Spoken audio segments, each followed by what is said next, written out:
Yes, aye mu Rwanda uyu munsi twabatwaye hano i Nyamata mu mujyi aho twaje kubereka ino site mpagazemo. Ahangaha mpagaze ni mu muhanda mugari wa site, twaje kubereka ibibanza bigurishwa ku giciro cya miliyoni 12. Nkuko mubibona ahangaha mpagaze, murabona ko ari muri quartier nziza ituwe ahantu hubatse ama etage, ama cadasteri.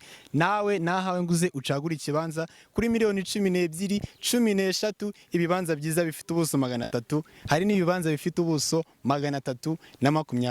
Umukiriya uraduhamagara mu ba mbere niwe urabasha guhitamo ikibanza cyiza kuruta ikindi. Abantu bataza isite bata mu mujyi haruguru ya Fawe School.